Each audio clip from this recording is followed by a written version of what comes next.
131 millions d'euros. C'est ce qu'a gagné Lionel Messi en 2019 selon France Football, année où il remporte son 6e ballon d'or. Avoir le salaire de Lionel Messi, c'est un peu comme gagner l'euro-million tous les ans. Et il n'est pas le seul à gagner autant d'argent. Il est suivi de près par Cristiano Ronaldo avec 118 millions, puis Neymar avec 95 millions. Le salaire des joueurs de foot fait souvent débat. Tu as sûrement déjà dû entendre lors des repas de famille des commentaires du style « Ils sont payés des millions juste pour courir après un ballon » ou encore « Les joueurs de foot devraient avoir un salaire limité ou être plus taxés ». Bien sûr, le salaire des joueurs de foot peut paraître démesuré et chacun est libre d'avoir son avis sur la question. Cependant, on parle beaucoup des joueurs de foot qui ne sont d'ailleurs pas les seuls à gagner des fortunes. Si tu veux vraiment être dégoûté, prends Jeff Bezos, le fondateur d'Amazon. Ce que gagne Lionel Messi en un an, Jeff Bezos le gagne en à peine plus d'une journée. Sauf que bien évidemment, on parle plus des footeux car ils sont de loin les personnes parmi les plus médiatiques. S'ils sont si riches, c'est simplement grâce au capitalisme qui a envahi le monde depuis la fin de la Seconde Guerre mondiale. Remettre en question la fortune des footballeurs, c'est remettre en question le capitalisme lui-même et tous les entrepreneurs. Ce qui est très facile à faire, mais trouver une meilleure solution l'est beaucoup moins. Si tu suis cette chaîne, c'est que tu as envie de réussir dans la vie. Et gagner de l'argent fait partie de la réussite moderne et capitaliste. L'exemple des footballeurs me paraissait donc particulièrement pertinent pour comprendre comment les fortunes se créent. Allez, c'est parti, on voit dans le détail pourquoi les joueurs de foot sont si riches. Alors pour commencer, il faut comprendre qu'un joueur de foot est d'abord salarié d'un club. C'est évident, mais important de le préciser. Bien évidemment, on ne parle pas de CDI. Les joueurs négocient leur contrat sur quelques années seulement, parfois même une seule. Pour augmenter son salaire, il faut donc avoir de bonnes performances très vite pour pouvoir être recruté par de plus gros clubs avec plus de moyens. Les clubs ont 3 sources de revenus majoritaires. La billetterie, donc la vente des billets, les droits télé, donc l'autorisation accordée à une chaîne par exemple beIN Sport de retransmettre les matchs, le sponsoring et le merchandising, donc par exemple les contrats avec les marques qui apparaissent sur le maillot du club et toutes les ventes des produits dérivés tels les maillots, etc. Comme on peut le voir sur ce graphique de 2015, les droits télé et le sponsoring merchandising sont les 2 plus grosses sources de revenus des clubs. Ce qu'il faut avoir en tête, c'est que tout part des supporters. Lorsque les supporters achètent, ils deviennent des clients. Ce sont les supporters qui achètent les billets, les maillots. Ce sont aussi eux qui regardent les pubs à la mi-temps des matchs à la télé. Et plus le club est gros et connu, plus il y a de supporters et donc de clients. Moi par exemple, je joue au foot tous les dimanches. Je peux essayer de créer une billetterie, retransmettre mes matchs à la télé ou me faire sponsoriser, mais personne ne voudra payer pour me voir jouer car je suis nul. En revanche, un club comme Arsenal vendait en 2015 pour 132 millions d'euros de billets. Imagine donc le reste en droits télé et sponsoring. Et pourquoi les gens préfèrent voir Arsenal que mon club de foot ? Car Arsenal joue en Première Ligue et en Ligue des Champions et bien évidemment beaucoup mieux que mon équipe. Le football est un sport de compétition où le seul but est de gagner. De plus, c'est le sport le plus populaire au monde que tout le monde connaît sur la planète entière et dont beaucoup de personnes sont fans. Les gens veulent donc voir les meilleurs se disputer le titre et sont prêts à débourser beaucoup d'argent pour ça.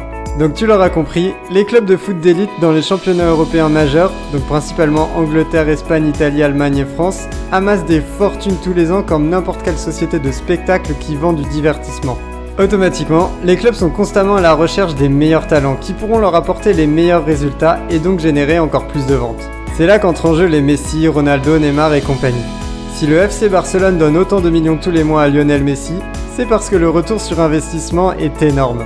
Lionel Messi est bien plus qu'un joueur de football, c'est une marque qu'il faut bien dissocier de l'être humain en lui-même.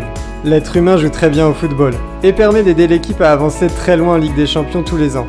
Ce qui bonifie la marque et permet à toute une entreprise derrière de vendre des billets, sponsoring, droits télé, maillots, etc. Si le FC Barcelone pouvait payer moins Messi, il le ferait. Mais comme les autres gros clubs sont prêts à débourser beaucoup d'argent pour l'avoir, ils sont obligés de lui donner autant, sinon il va partir à la concurrence. Bien sûr, la négociation de contrats de joueurs de très haut niveau tels que Lionel Messi est extrêmement complexe. C'est vraiment du business. Parfois c'est le joueur qui gagne, parfois c'est le club car aucun des deux ne peut vraiment prédire l'avenir et donc la vraie rentabilité de l'investissement. Dans tous les cas, c'est comme n'importe quel marché et le prix est fixé par l'offre et la demande. Pour les deux parties, le but est de gagner énormément d'argent. La notion de marque est vraiment accentuée chez les stars du foot car ils ont également des revenus publicitaires en plus de leur salaire en club. Leur simple apparition dans une pub renforce les ventes pour la marque en question, qui est donc prête à débourser beaucoup d'argent pour une apparition. Cependant, tout n'est pas si rose. Entre Lionel Messi et ses 131 millions d'euros en 2019 et Kylian Mbappé, 10e joueur le mieux payé au monde en 2019 avec 48 millions, il y a déjà 83 millions d'euros de moins. Et combien y a-t-il de joueurs de foot sur la planète ? Comme on peut le voir dans le business donc, Les places sont chères car être au sommet signifie avoir les yeux de la planète entière braqués sur toi. C'est très difficile d'y parvenir, et encore plus d'y rester. La concurrence est énorme car les gains potentiels sont à la hauteur de la difficulté d'y parvenir. Avec de tels enjeux, il n'y a pas de pitié non plus, et la chute peut être très rapide et brutale. Donc pour conclure, si tu dois retenir une chose des footeux que tu envies, c'est qu'ils sont à la fois gérants de multinationales et en même temps leur propre marque. Ils permettent à leur club de générer des centaines de millions d'euros de chiffre d'affaires et sont rémunérés pour cela. En effet, ce ne sont pas des gladiateurs esclaves d'un empereur romain, mais des êtres humains libres du 21e siècle qui peuvent participer à la société capitaliste comme n'importe qui d'autre, et donc négocier des contrats. Si de tels contrats existent, c'est donc qu'ils vont dans l'intérêt des deux parties, le club et le joueur, mais aussi du tien, le client qui regarde les pubs des matchs, va au stade et achète les maillots.